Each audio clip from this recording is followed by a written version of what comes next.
乔月禅，这么多年来，我念你为我们罗家育有一儿一女，所以我就缺少对你的管束了。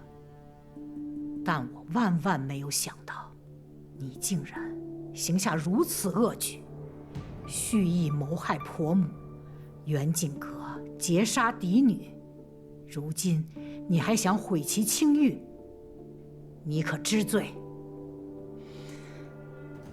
老夫人，陈四说，是乔五爷吩咐他做这个做那个，那也只是一面之词啊。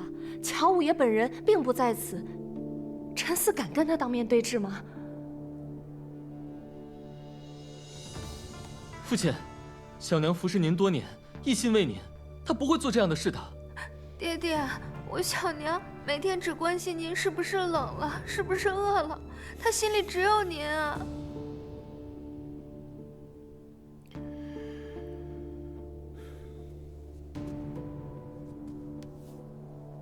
母亲，月禅所言也有道理，不如我们找到乔武，让他们当面对质一番。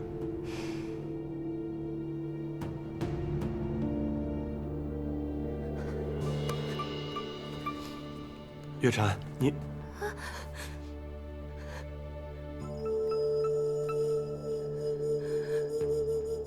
白管家，在，去请大夫过来。是。父亲，不用着急，这大夫马上就来了。大夫来了。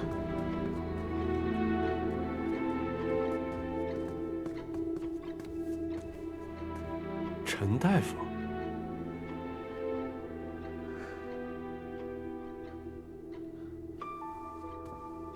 老朽孟和堂见过老夫人，见过罗二爷，没想到10多年不见，二爷还记得老朽。你不是陈大夫吗？怎么姓孟了呢？此事说来惭愧，老朽姓孟，扬州人士，只因乔小娘不愿让旁人知道她和老朽是旧相识，故谎称姓陈。老爷息怒，妾身确实去到扬州找他瞧过病，也只是相信他的医术，又很担心专程从扬州请个大夫进京会遭人诟病，这才请他一名。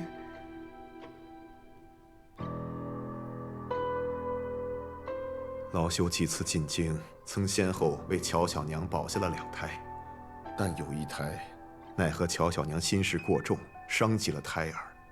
老朽虽尽了全力，还是功亏一篑。乔小娘为了不让老朽说出此事，亲自买了宅子，赠予老朽。老朽一时迷了心窍，便照他吩咐所说，滑胎是七姑娘所做，老朽对不住七姑娘。乔月禅呐，乔月禅，你自己保不住你的孩子，居然嫁祸于人，嫁祸于一个小姑娘，居心何其毒也！可怜的怡宁，因为此事被赶去了别院，一去就去了10多年，这些都是拜你所赐。你这是诬陷，你就是诬陷！你说我送你宅子，你有何证据？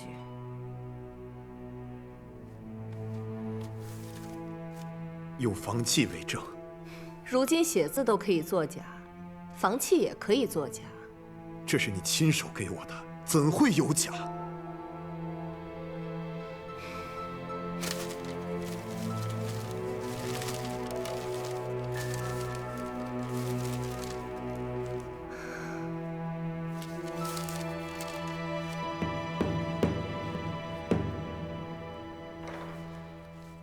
房契上写的是庚子年的4月初5，那日莲儿生了场大病，我去寺庙如素祈福，官人担心我腹中的孩子，亲自陪我去的寺庙。我记起来了，那天是立夏，正好是4月初5。你还说过，若孩子出生可取夏字为名。幸好你记得，否则我还真成了有罪之人。只可惜啊，这作假之人还让我分身去取了房契，亲手送给了孟和他。这些话是七姑娘让我说的，那宅子也是她送给我的，让我编排当年的旧事，来陷害乔小娘。七姑娘真是有手段，你这是要把我置于死地呀！枉我当初对你视如己出，比对莲儿都好，你为什么要陷害我？孟大夫，一个人不管做错了什么事情，都不应该祸及家人。你还准备这么错下去吗？七姑娘，你不但找了人，你还要找他的家人去威胁他吗？收买、威胁、利用，这不就是你乔小娘最惯用的手段吗？请取。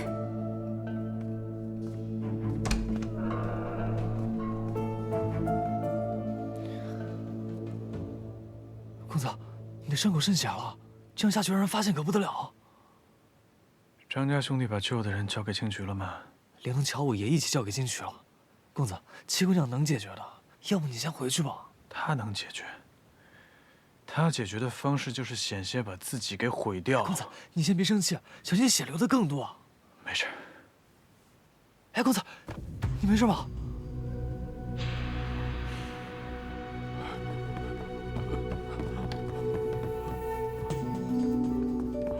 姐，你别怪我，这件事情瞒不住了，我全都招了。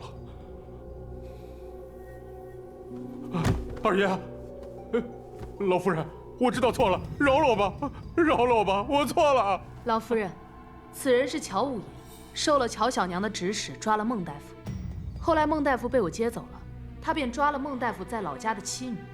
孟大夫回京以后，他伺机接近威胁，让孟大夫反过来诬陷我家七姑娘。我这里有乔五爷的罪状，还有乔小娘指使乔五爷做事的亲笔信。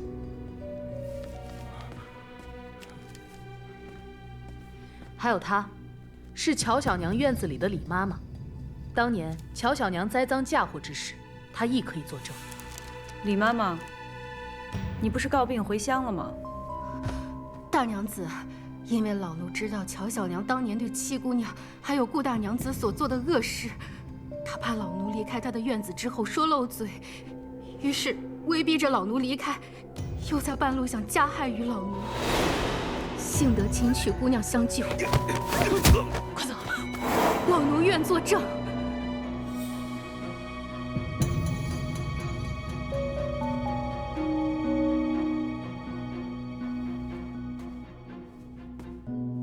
孟大夫，事已至此，你还不想说实话吗？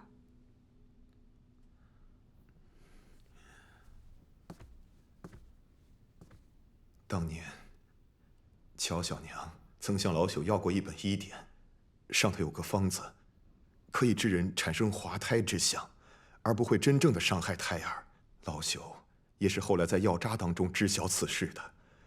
可当时顾大娘子已然离府，老朽也不便再多言。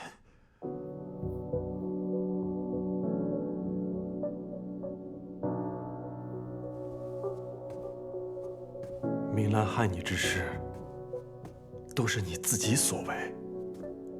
老朽说，乔小娘这一胎本已保不住，他就用这个来陷害七姑娘，也是真的。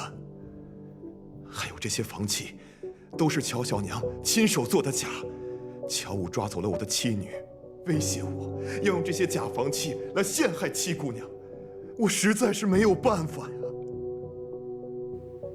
公子，这下你可以放心了吧？你为七姑娘的事儿鞍前马后的，真的已经尽心尽力了。哎，公子，公子，咱们先回去。哎，走。来，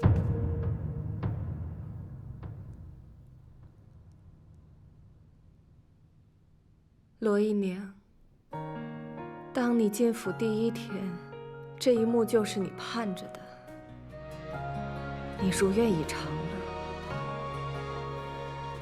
乔小娘，这句话应该是我问你吧？自打我回府以来，你就一直算计，却没想到搬起石头砸了自己的脚。我哪算得过你？仗着罗家嫡女的身份，作威作福，那也比不上小娘心思歹毒。先是害了我母亲，如今又想害我。今天的这一切，都是因为你咎由自取。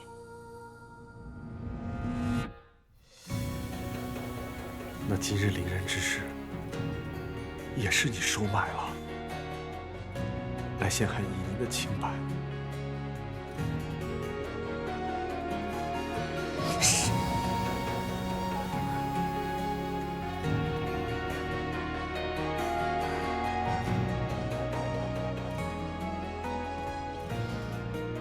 月禅，自从你我初相识起，你便善解人意，知书达理，我视你为知音呐。可你为何变得如此的恶毒？为何这么多年，我给足你银两体面，我从来就没有亏待过你，为何不说话？你说话呀！你说话呀！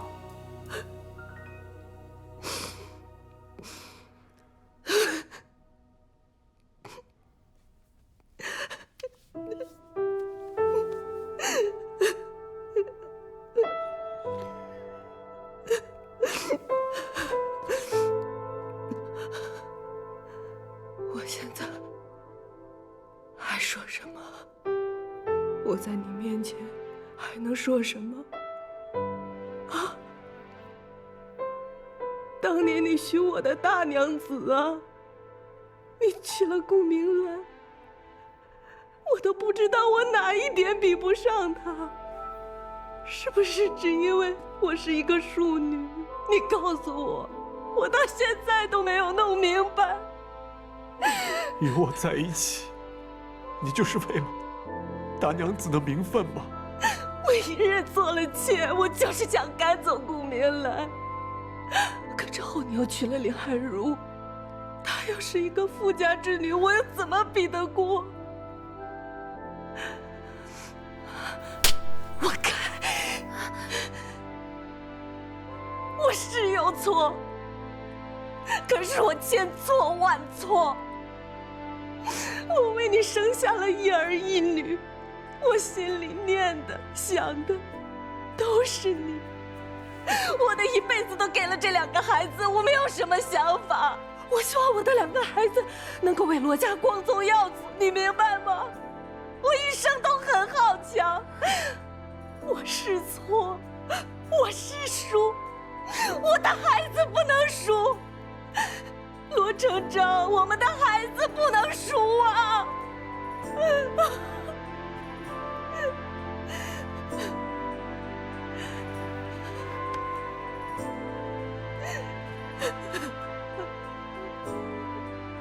你错了，回不去了。成章啊，过来。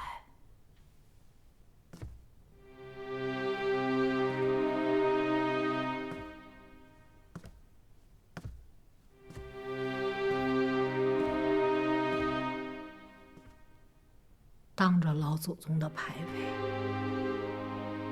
这件事应该有个了断了。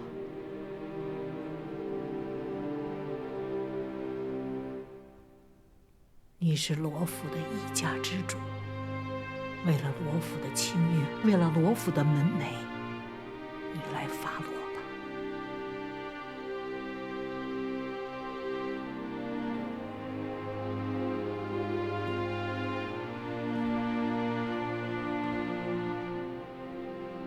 来人，把乔月禅给我拖下去，杖责50，赶去田庄。小娘身子弱，不愿替小娘受这50杖，求父亲饶了小娘。爹爹，小娘就算有错，但罪不至死，求爹爹开恩。别去求他们，起来。莲儿乖，轩儿乖，莲儿照顾轩儿，轩儿好好读书，啊！给我拖下去！放开！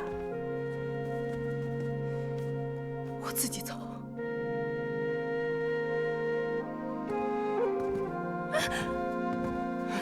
娘，小娘。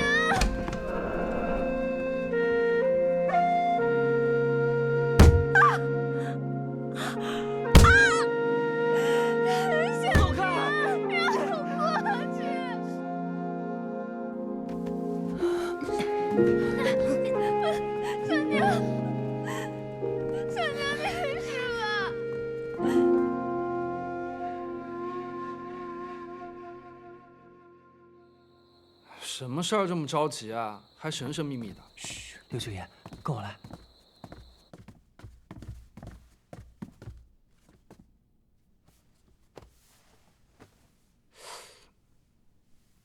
他这伤怎么弄的？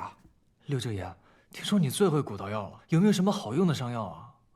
现成的伤药我也没有啊。你需要什么药告诉我，我去抓。就算找到了药材，制药也需要花时间啊。那你好歹想办法先让我们家公子醒过来啊！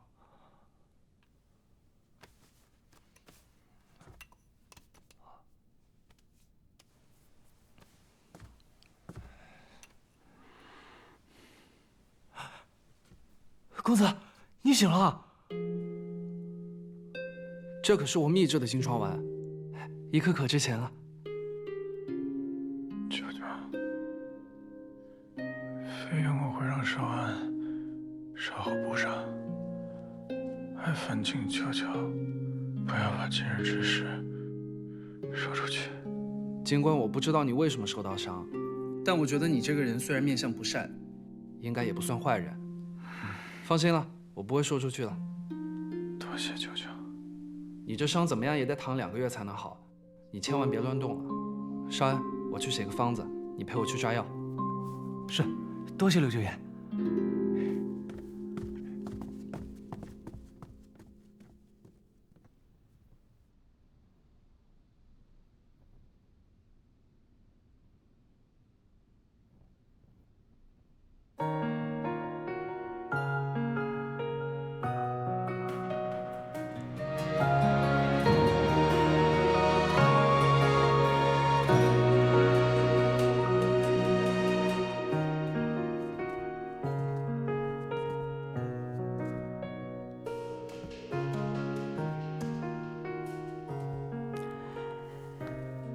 祖母，在你母亲的灵位前跪下。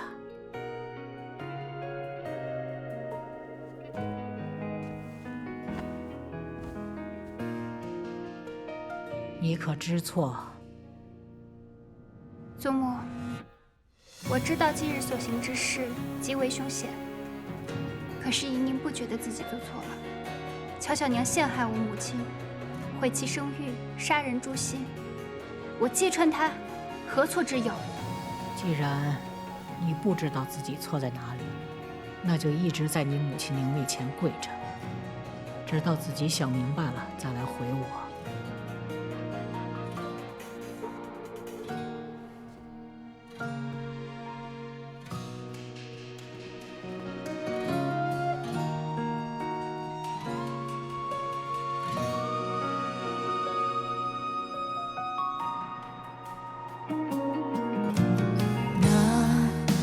做尘埃微弱，也要飞舞自己的闪烁，穿过无尽的烟火，踏平风波，为你为我围成多少城湖泊。三哥，你也觉得我做的不对吗？若你出事，即使洗清了冤屈，又有何意义？你母亲泉下有知，会心安吗？你为母洗冤势在必行，可无论你多心急，都得设法保全住自己。这次是侥幸了，下次呢？人活一世，会有一个又一个的目标想要去达成。倘若你总是这般不计后果，迟早会吃大亏。感谢三哥一直以来对我的相助。你可以说我行事冒失，不计后果，但是我绝不会后悔。任何事情，无论筹划多久，都会有风险。与其瞻前顾后，不如找一个合适的时机搏一搏。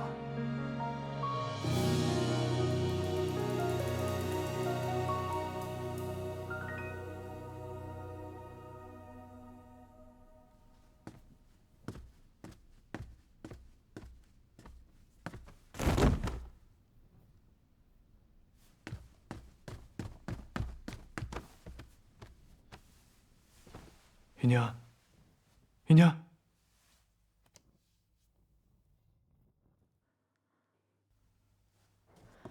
怡宁她怎么了？回老夫人，姑娘她又发高热了。那还不快去请大夫？大娘子，松枝已经去请了。青渠呢？他不是懂医术吗？姑娘吩咐青渠安全地把孟大夫老小送出城，他还没恢复。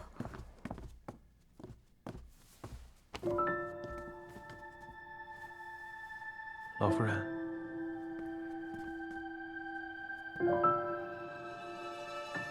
你回去吧，大夫马上就来了。啊。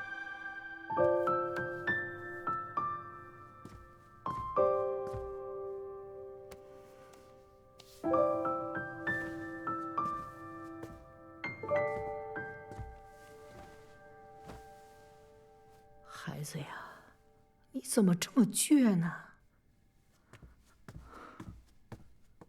你看看。你都烧成这样了，也不肯求个饶，祖母真为你担心啊！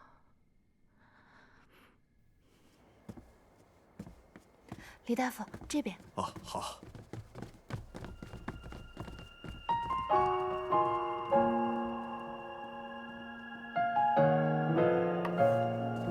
切记，莫让病人操心太过，忧思太甚，否则又会更胜一退。且一般的退烧法子都会收效甚灵的。敢问杜大夫，若再发病，可有什么缓解之法？法子倒是有，只是寻常人都不太敢试。只要能缓解即可，还请杜大夫直言。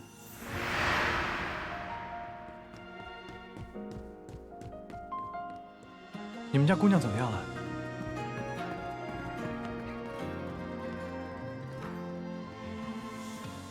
母亲，怡宁这针也扎了，药也吃了，大半夜过去了，热度一点没退下来，反而越发烫了呢。她这个身体啊，要发汗，看来1床被子不够，拿2床被子来。快去！是。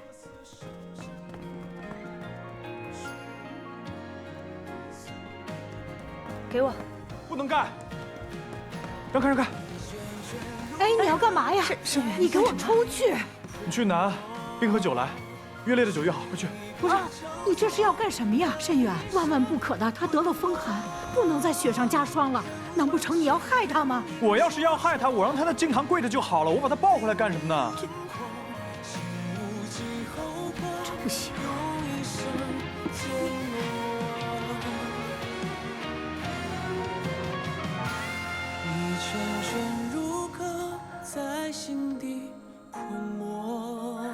哎，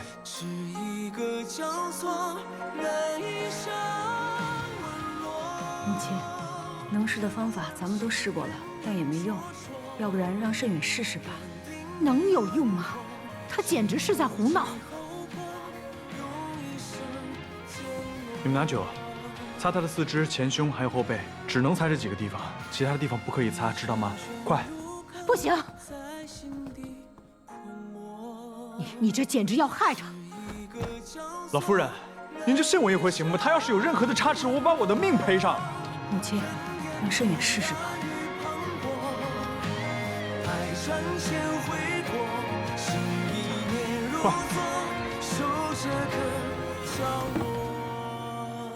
在罗府跟你抢证词的，确定是李应龙。回侯爷，应该是。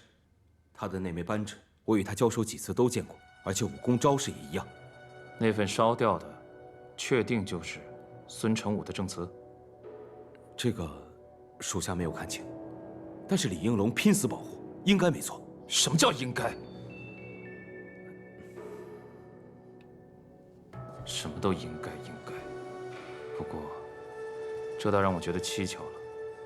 李应龙这样一个沿海船队的人，像丧家之犬一样逃到京城，怎么会那么快就摸清了罗府的门路？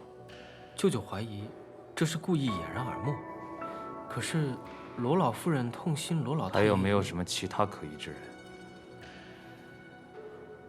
侯爷，远景阁那日，罗家七姑娘被人追杀，当时七姑娘穿着一件淡黄色的被子，属下记得，黑衣人劫走的女子也穿着一件淡黄色的被子。那七姑娘还说，当时救她的是罗家三公子，那这个罗三公子很有可能跟黑衣人是一伙的。罗三公子，这样，你赶紧带人下去，查清楚那日此二人的行踪。是。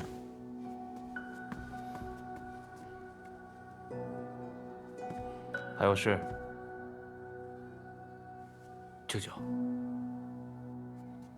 关于那七姑娘，外甥还有一个发现。磨磨唧唧地说。外甥亲眼所见，那七姑娘给罗老夫人剪的一架剪纸屏风，技艺之高超，非常人所能及。不知跟舅舅要找的人有无关系？不过我特意在他面前提到您，原本想试探一下，但他毫无反应，兴许是我多心了。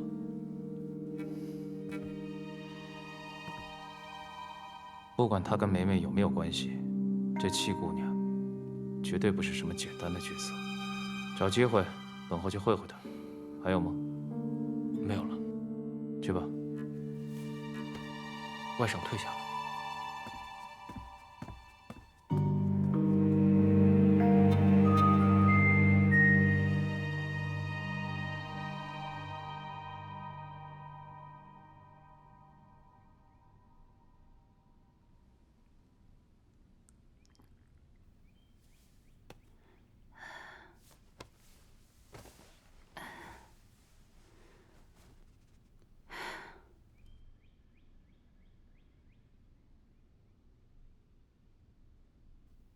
姑娘，你醒了。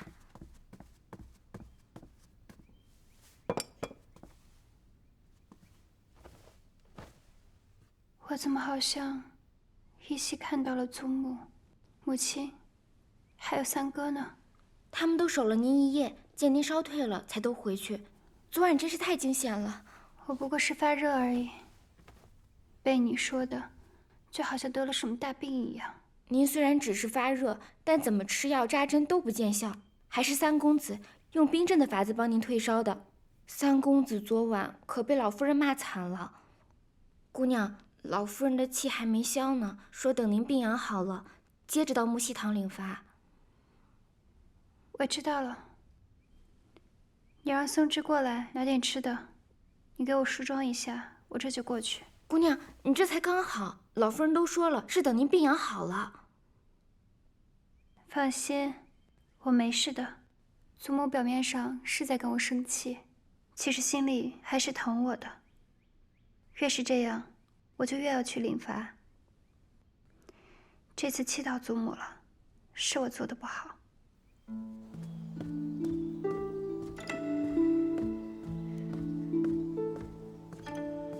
老夫人，怎么样？他醒了呀？已经醒了，喝了粥也服了药，应该没什么大碍了。老夫人放心吧。要不然您去看看？不去。我要是去看他，他更不在意了，以后还会这样。不去。七姑娘，你怎么起来了？老夫人刚还念叨你呢。祖母，祖母，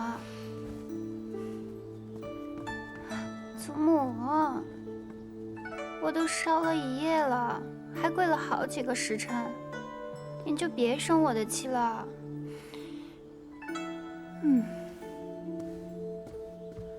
祖母，祖母，哎呀，头好疼啊！我该不会还在发烧吧？我这要把脑袋烧坏了，可怎么办啊？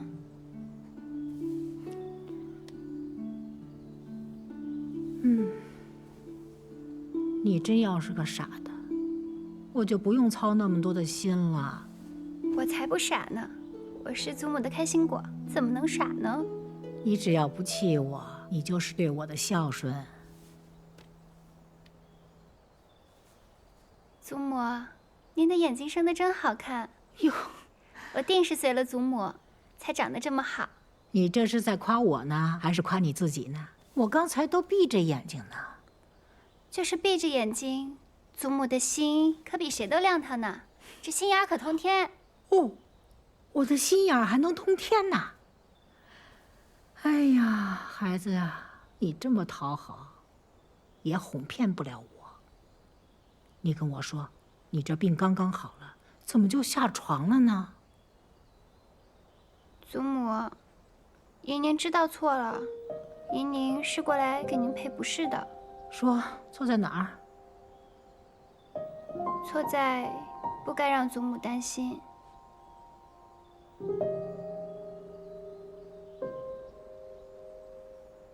哎，宁儿啊，真是一个乖巧的孩子。这么多年来，一直有一件事让我睡不好，吃不好。我就想，要是当年没为你父亲去顾家求娶，也许你母亲现在还活得好好的呢。祖母，这件事情怎么能怪您呢？可是祖母一直很愧疚。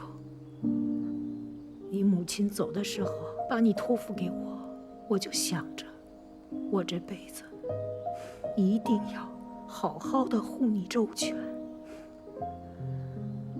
可是你看看你现在，去查什么乔小娘的案子，你就凭你一己之力，万一稍有不慎，那乔小娘再加害于你，那你让祖母怎么办呢？祖母，其实姨娘这次不是单独行事，三哥在我背后一直默默帮助我的。怎么跟他又扯上关系了呢？其实三哥真的是个好人。您看我头上这簪子，就是我母亲当年要留下来给我的，也是她从乔小娘那儿夺回来的。你看看，你一口一个三哥三哥的，看来他倒是帮了你不少。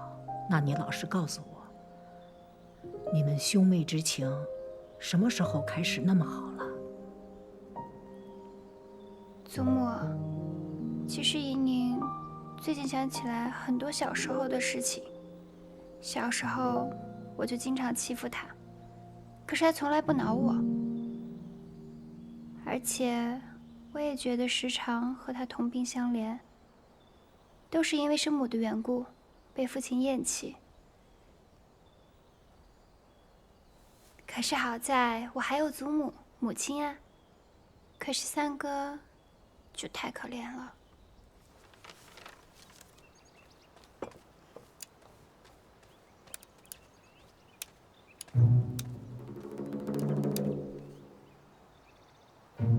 拿走吧。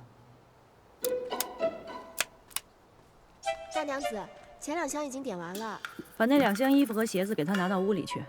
是，这2箱搬走吧。是。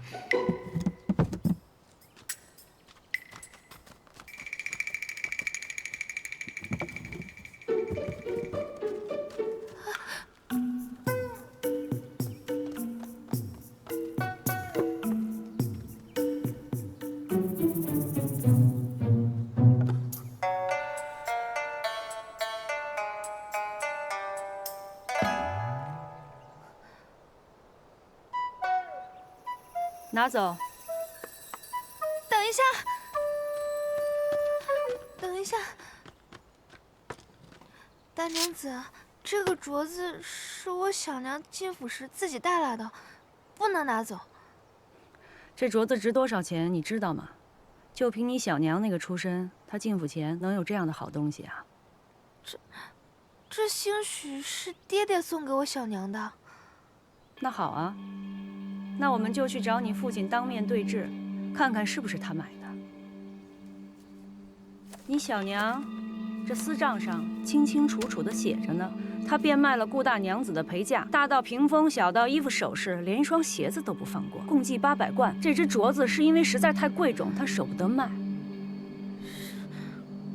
这不可能！这些东西本该是属于怡宁的，被你小娘卖了个干干净净。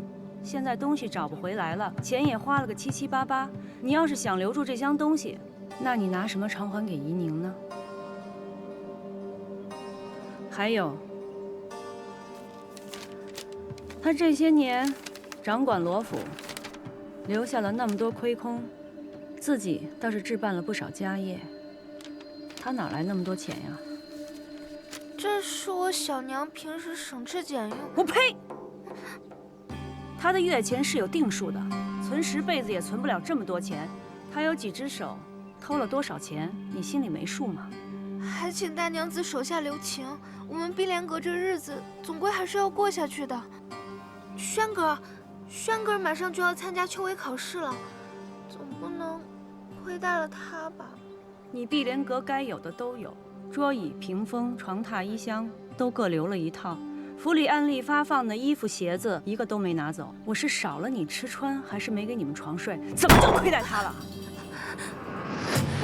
姑娘，又要装晕是吧？我告诉你，你少来这套。你要是真不服气，咱们就到大门外把事情摊开了说，让大家评评理。要不然你就别啰嗦，别怪我这个大娘子不容人。把剩下的东西通通搬走，给五姑娘腾个地儿，让她躺下。是。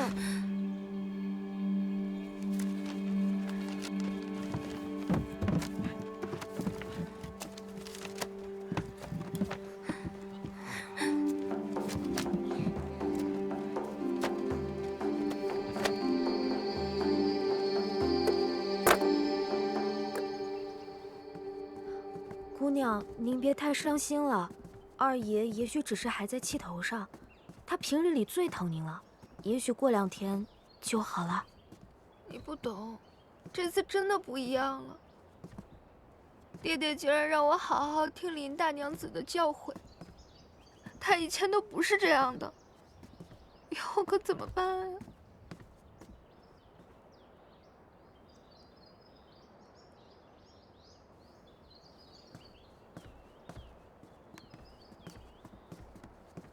大姐姐为何一个人在此处绣花呀？五妹妹这是刚哭过，眼圈红红的。大姑娘有所不知，我家姑娘最近被欺负惨了，整日里一直在哭。嫣儿别说了，事已至此，我也怪不了任何人，只是今后实在是不知道该怎么办了。我劝妹妹放宽心些，少几个心眼子，也不至于落得多行不义必自毙的下场。大姐姐此话是何意啊？难道是听到什么闲言碎语了吗？小娘做的事情，我实在是不知道的呀。罗一莲，你真是把我当傻子吗？亏我一直真心待你，对你比对罗一秀还亲，你却只是把我当做对付罗一宁的工具。大姐姐明鉴，我绝对没有。让我去给程郎送诗，又骗我去捡罗带，成天在我面前说你们母女俩是如何被罗一宁母女迫害，你还敢说这些都不是你们母女处心积虑预谋好的？我不过是看你钟情于程郎，七妹妹仗着祖母疼爱与你争抢，实在看不下去了才帮你出的主意。至于那条罗带，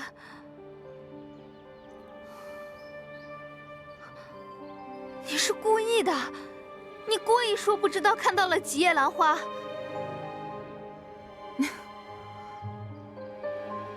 我可不像你，一心只想着害人。我的确不记得当日是几夜兰花。怎么？你不继续扮你的楚楚可怜了？哼！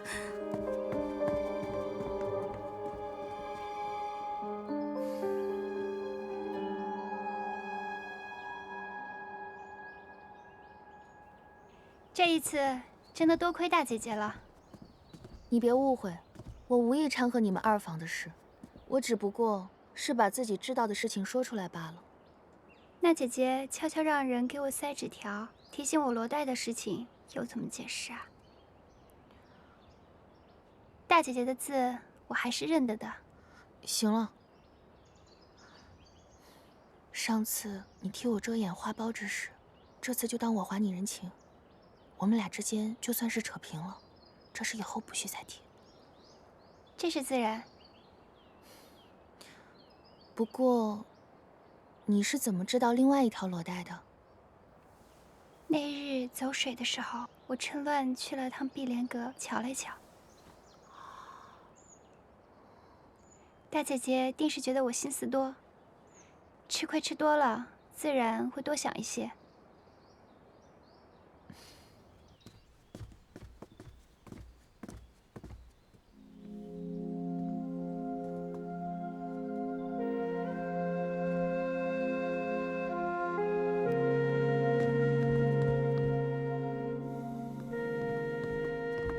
父亲，女儿正打算去找您呢。姨娘，为父听说你又病了，身体可好些？多谢父亲关心，女儿好多了。你来找我，是因为你母亲的事吧？女儿知道，父亲一向重视罗府清誉，不会将乔小娘送去官府。对此，女儿也并不强求。这么多年，辛苦你了，是为父错怪你了。只要父亲可以还我母亲一个公道，女儿并不觉得苦。女儿恳求父亲可以开敬堂，当众给我母亲一个解释。这是自然，为父已经知道你母亲的清白，为父一定会讨回一个公道。你好好养身体，其他事情就不要管了。雪芝，扶你小姐回去休息。是，姑娘，我们先回去吧。多谢父亲。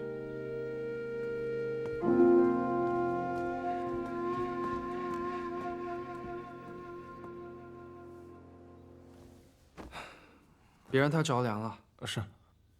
六舅爷，要不我们还是回即墨轩去疗伤吧？你放心吧，我大姐在账房整理碧莲阁的账，那恨不得天天住那儿，不到熄灯是不会回来的。你们就放心在我这儿治，我方便取药。好。倒是你呀，你是不是又没好好养伤啊？这伤口明明都快愈合了，又要崩了。啊，这是我搬了个盆栽就裂开了。不是我说你，你别自己整天整得像个花匠一样。你要是不想留下病根，就得静养。嗯，好的好的。亲兄弟，明算账。啊。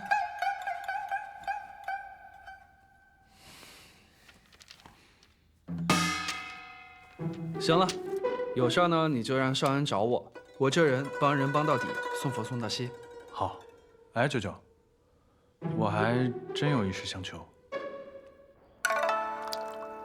六舅舅，你拿来这么多汤药，我已经喝过许多了，而且今日母亲也给我送来许多汤药，我都已经要喝不完了。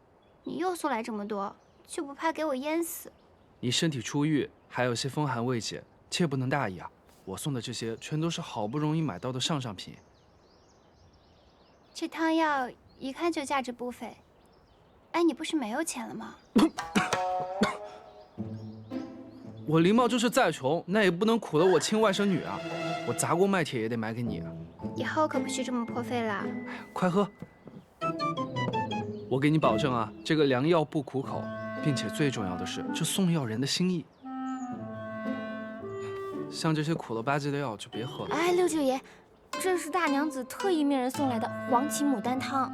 不要喝太多也不好，浇花挺好的。哎，六舅舅，这可是我们姑娘最爱的秋海棠，要是浇坏了可怎么办？你放心，这黄芪牡丹汤呢，药性温和，对草木也是有益无害的，保管你这花长得更好。那我就不打搅你休息了。对了，这丹露呢，你滴在茶里，对身体好。我走了。谢谢六舅舅。姑娘，这六舅爷可真有意思，突然来送药不说，还把黄芪牡丹汤给倒了。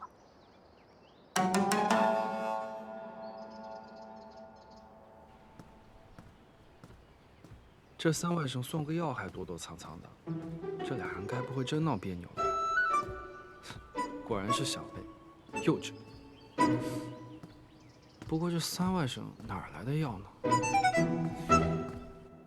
李应龙留下的账本，夏勇师兄好不容易破解了，可他说这只是半本账本，怎么会只有半本呢？那剩下的账本在谁那儿？或许是在他当年哪个同党的手上。他的同党应该都死了呀。公子，那我让齐安去查一查他的同党还有什么亲眷家属之类的。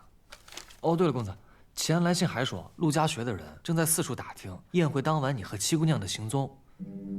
我们的人按照你的吩咐，说是没瞧见过你俩。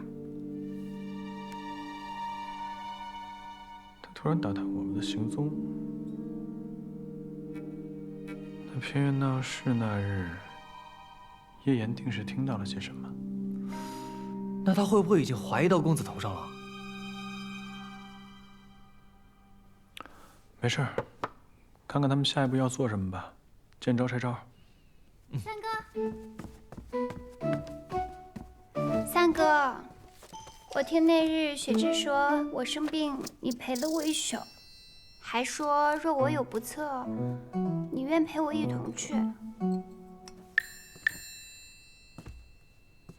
三哥，现在除了母亲和祖母，你便是对我最重要的人了。哎，这也不知道怎么回事，又觉得头不舒服。你说我该不会是又发热了吧？哼哼，我看你是好了。你又不是大夫，你怎么知道我好了？都能巧言令色了，定然是好了。哎，那不是百草园的丹露吗？六舅舅也给过我一份儿，你的这一份也是他给你的？对，六舅舅跟我说，可以把丹露每日往茶里面滴上几滴，可以补气。最近母亲和祖母让我喝的补药够多了，不如我让雪芝把我的这瓶也给你吧。不行，其他的补药你可以都不喝，但是这个丹露，你必须每日都往茶里面滴几滴。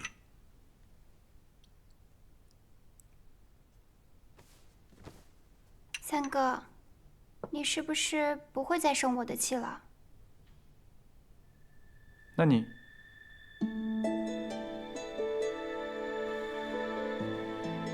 先答应我，以后不许再以身犯险了。好，我答应你，我保证，以后不管我做任何事情，我都会先保护好自己的。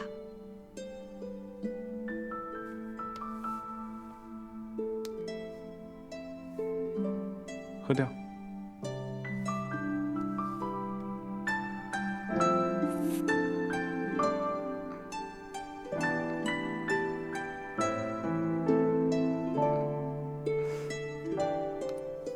放回去。这些放回去。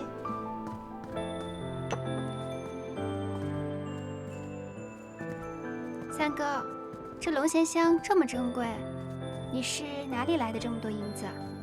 做点小营生，赚些薄利。什么营生？就是一些小买卖，不然我怎么度日啊？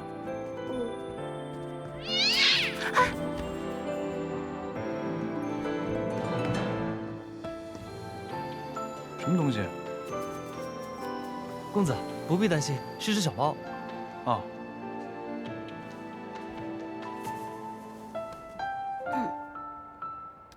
没事了，走吧。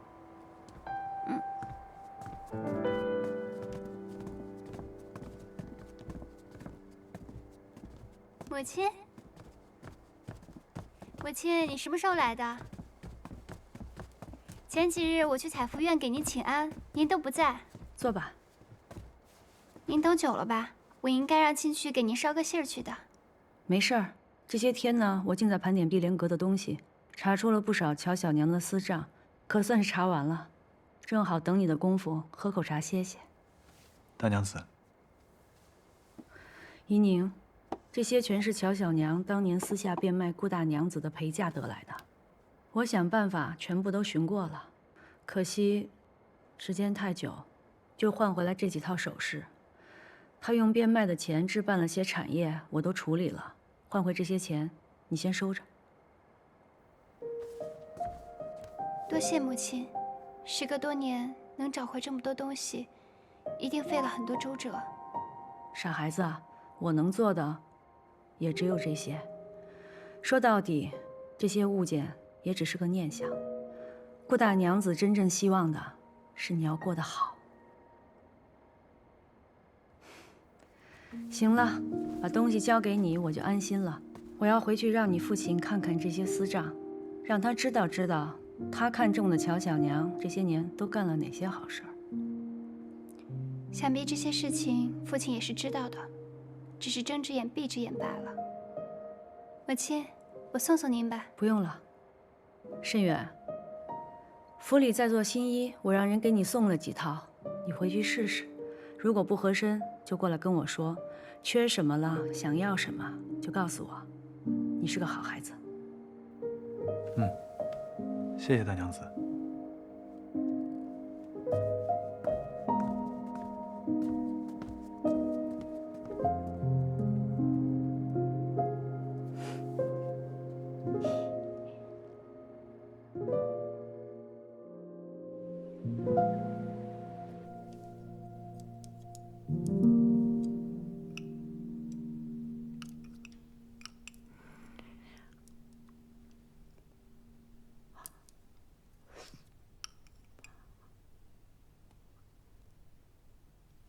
我说你这个孩子，你吃饭就吃饭嘛，你老盯着我这张老脸干什么呀？好看呀，谁让我祖母是京城第一美人呢？美人还来个第一，你这破猴，真会哄我开心。老夫人，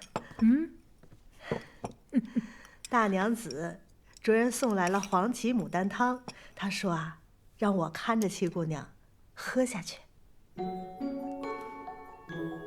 我才不喝这汤药呢，我不喝这药。七姑娘不喝药，身体怎么能好啊？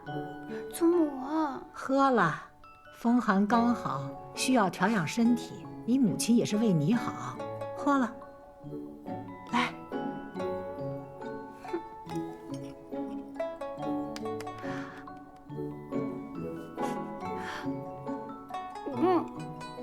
太苦了。祖母，我要喝了这药是没法吃饭了。那也得喝。哎，您看那边。哎，老夫人，这……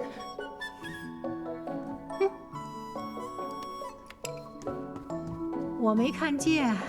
你母亲问起来，我什么都不知道，不关我的事，我没看见啊。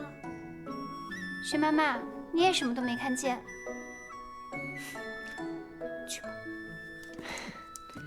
哎呀，我说你这个孩子，怎么跟你娘一个样儿啊？吃不了的药汤都往那个花草里倒。你娘生你的时候体弱，也是喝这个黄芪牡丹汤，她是怕苦啊，喝不下去，都往那盆秋海棠里倒。哎，这秋海棠啊，没多少天就活不了了。这黄芪牡丹汤呢，药性温和，对草木也是有益无害的，保管你这花长得更好。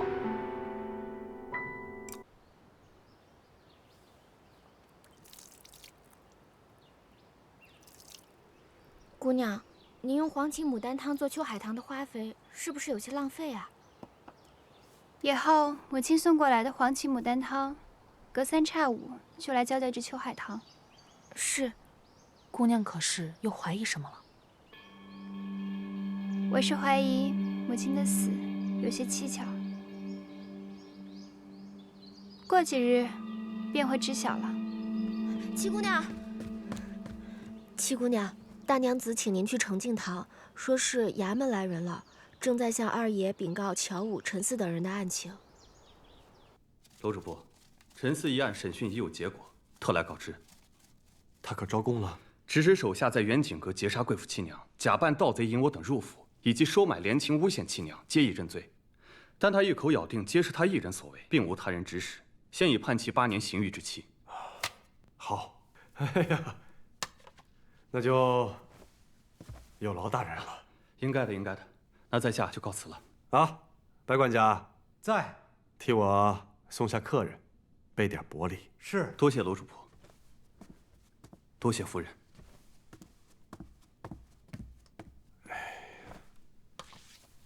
官人，怎么突然所有事都成陈四一人所为了？啊，这是我跟乔家大爷商量的结果。我们罗乔两家毕竟是大户人家，此事若是传出去，颜面无光啊。合着就这么放过乔家姐弟俩了？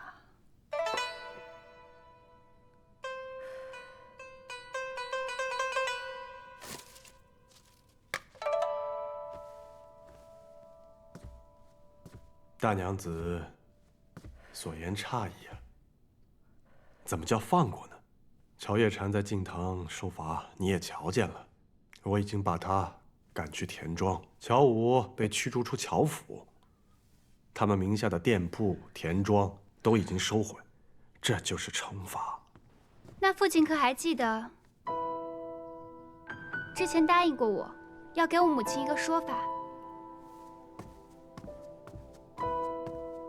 自是记得，陈四伏法，乔氏姐弟被驱逐出府，这就是说法。看来父亲是想让这件事情不清不楚的过去。怎么就是不清不楚呢？那官也报了，这家法也伺候了，你们二位非得把乔月禅推上死路吗？什么叫我们俩？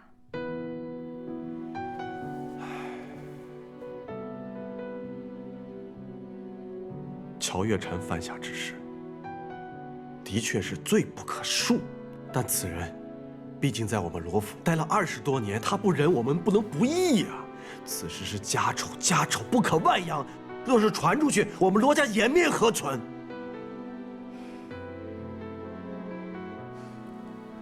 姨娘，你母亲若是在世，一定会赞同此事。罗家的门楣，颜面排在第一位啊！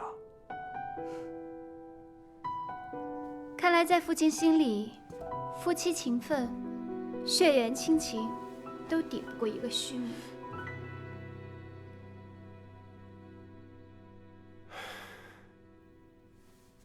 大娘子，你是……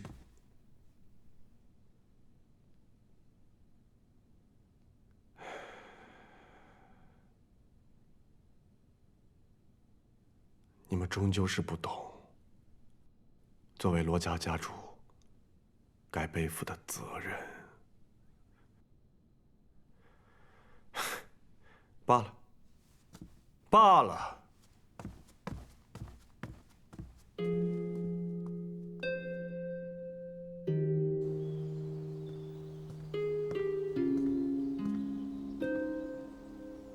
清渠，你帮我去找一个宅子吧，不用太大，能住就好。之后，我要离开罗府。离开罗府？那老夫人呢？我是祖母的孙女，当然会照顾好她，为她颐养天年。1年的时间，我要查清楚母亲死的真相，然后离开。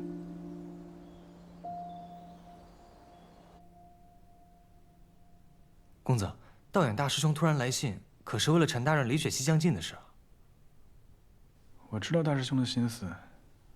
先不说我们只有半本账本，就算拿到了全部账本，拿到了证词，也未必能够翻案。幕后主使显然位高权重，除了证据，我们还需要一些人的助力。另外半本查得如何？查到苏影山还有个孙女在世，但如今下落不明，兄弟们还在四处打听。总之，道衍师兄的名字如今还在官府的通缉名单上，更不可轻举妄动。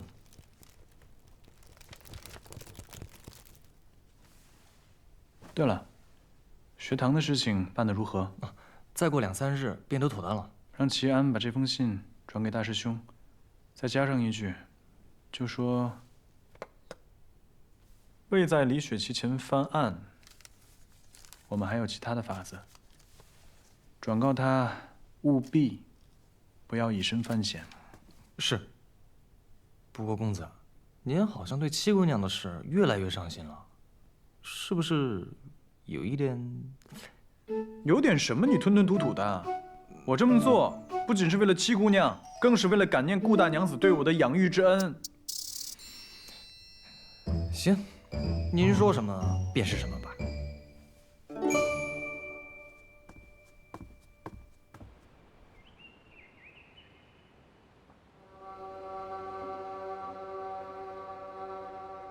你说，打探不到那日两人的行踪。舅舅，当日远景阁十分混乱，无人瞧见这2人的踪迹。我命人去罗府暗地打探过，说七姑娘虽是被追杀，但和3公子都是当夜正常归家。舅舅，不如我去查问查问。不用了，想必都是罗府威严家属的说辞。你没人盯着罗府，若是罗3公子和七姑娘出府，即刻来报。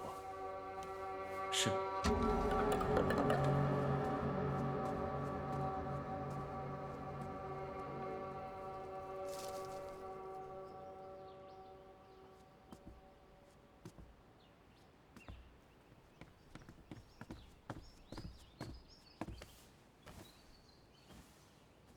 姑娘，您瞧，这秋海棠都开花了。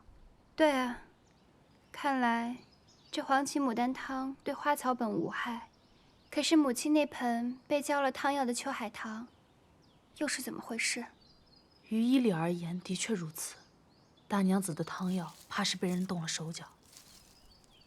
姑娘，3公子来了。三哥，你怎么来了？有空吗？带你去个地方。青渠，你陪我去。要是祖母和母亲问起来，就说我去白云观烧香了。是。聪明。那是自然。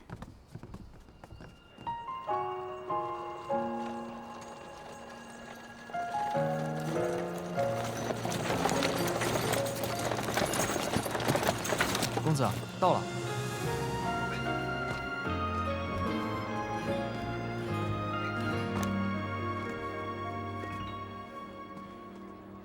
这车怎么没有踏脚凳啊？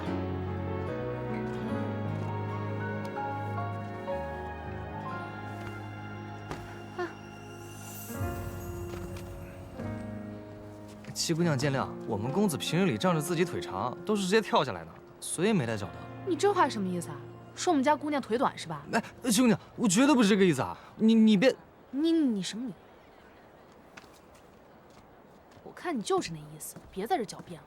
七姑娘，我真的没有那个意思啊！我是……行，别说了。三哥，这地方是做什么的？过来吧。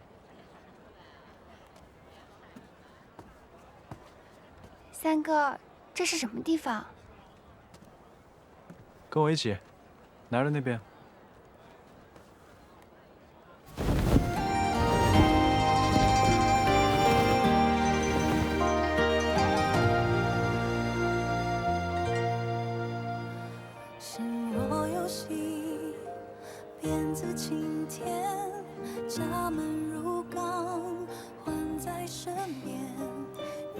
这是孤儿所，这些时日，他们无以为继，我便以顾大娘子的名义捐了一些钱，他们感念，便把名字改作明兰堂。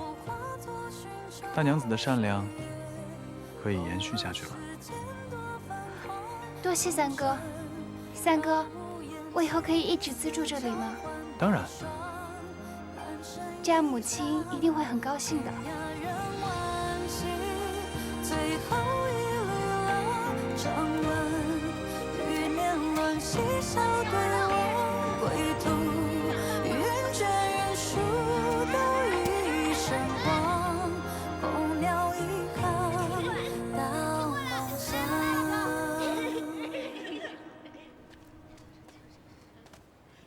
那这么说，你是怀疑你母亲当年喝的黄芪牡丹汤被人下了毒，并非死于难产体虚？要不然，那秋海棠的死作何解释？那盆秋海棠，我记得是你母亲养了10几年的老庄，不会无故枯死的。我还是太心急了些。乔小娘如今到了田庄，我也难以再调查此事。你母亲过世后，当年服侍过她的人都被尽数遣散了。2位她看过病的齐大夫也已过世。你怎么知道这件事？难道当年你也觉得蹊跷，暗中调查过此事？我确实觉得乔小娘心术不正，所以查过这件事。而且我查出了齐大夫还有个徒弟，当年一起为你母亲看过病。我会找到他的。多谢三哥。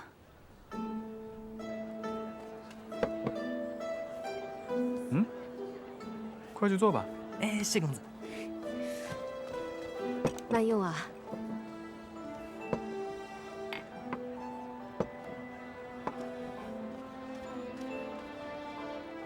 我说呢，三哥为何专挑这条路走？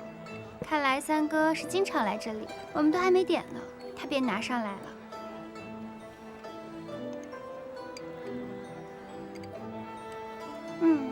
不知道三哥是冲着馄饨来的，还是冲这位娘子来的？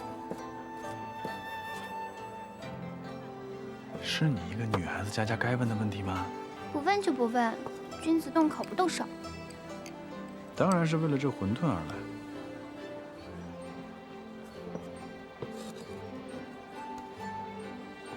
我倒是很羡慕他，可以自食其力，不用仰人鼻息。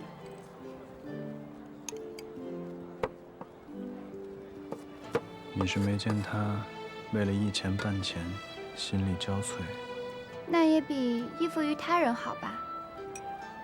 的确是世间对女子太过苛刻了，限制了她们的天地只有闺阁深院，无论再怎么争斗，也难逃那方寸之地。所以，我一定要离开这方寸之地，所求皆为我所喜。只要你喜欢，三哥都支持你。但是这条路可不好走。要完成自己心中的事情，谈何容易？肯定不会像踮踮脚那么简单。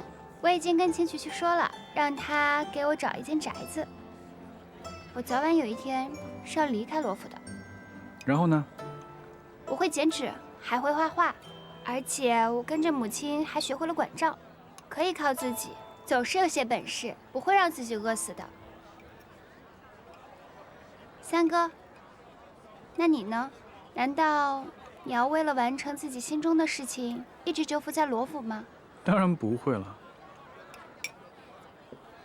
书中自有千钟粟，书中自有黄金屋。男儿玉碎平生智，6经勤向窗前读。这乡考将至，三哥是否打算去科考？我确实有这个想法。可是，你是想说你现在没有进族谱，要以什么身份去参加科考，对吗？那我就以别的身份，反正我会有法子的。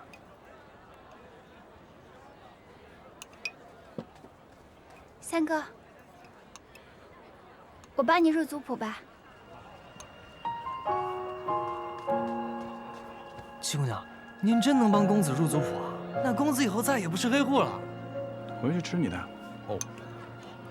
三哥，只要你入族谱了，便可以像其他郎君那样堂堂正正的求学科考。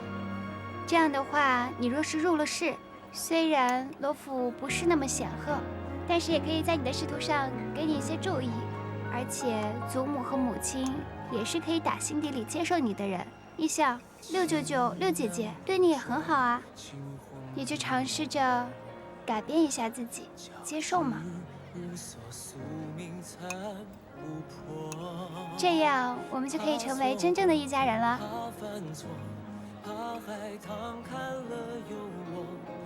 一家人。嗯。今日出来可真高兴。以前我在别院的时候也没这么多人管着我，我还可以偶尔溜出来玩一玩。我就猜你喜欢这儿，所以带你过来逛逛。你去看看喜欢什么，我给你买。果然知我者三哥也。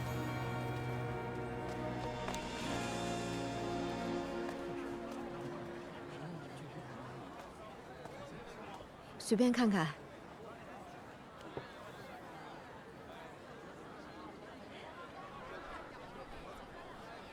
艾依宁。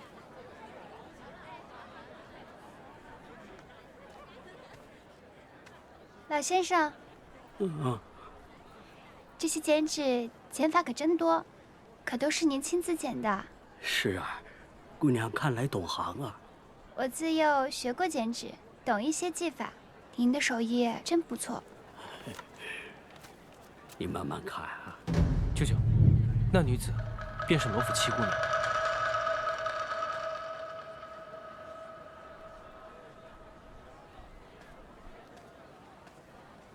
七姑娘。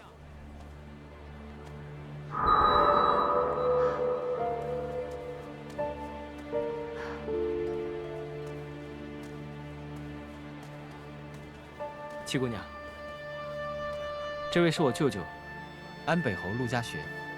之前跟你提过，与你一样喜欢剪纸，没想到今日又在剪纸摊前遇见你。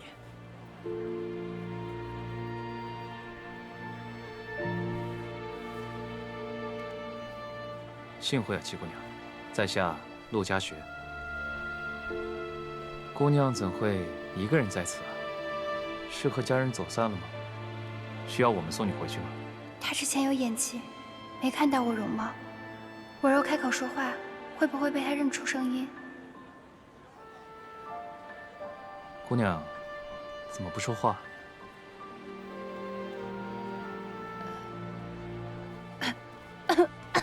找了你许久，怎么跑这儿来了？三公子。哦，陈公子。舅舅，这位是罗府三公子，罗慎远。久仰久仰，陆侯。陈公子，没想到陈公子在罗府跟我一面之缘，还能记得我。我俩虽未正式见过面，但山远兄曾遥遥替在下介绍过。今日恰巧同舅舅来此处，遇上了七姑娘，但七姑娘不知为何，怎么突然无法开口说话了？啊，舍妹近日生了一场大病，烧得把嗓子都烧坏了，还未康复。若有失礼之处，还请二位海涵。那身体要紧，七姑娘回去好好休养，祝你早日康复，期待再会。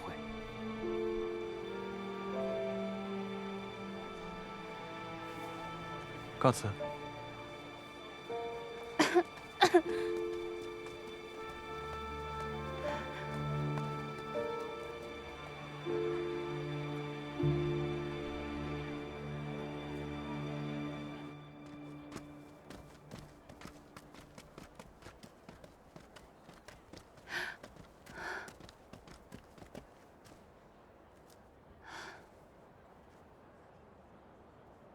他们没对你做什么吧？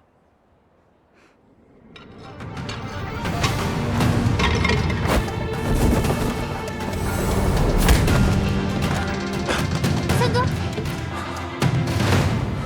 你是何人？为何要追杀我们？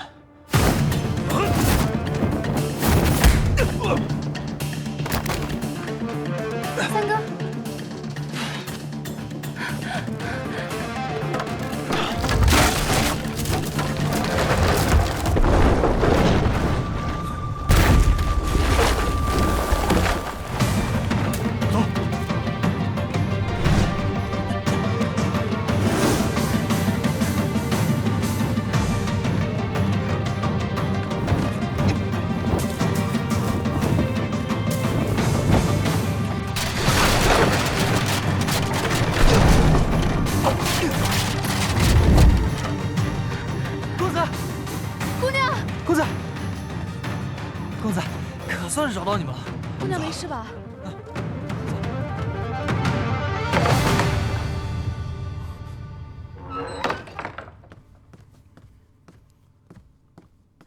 侯爷，没伤着她吧？回侯爷，属下尽量避开七姑娘，未曾伤到她。罗桑公子貌似不会武功，而且我偷袭到他的后背，他也未曾异样。你确定？确实。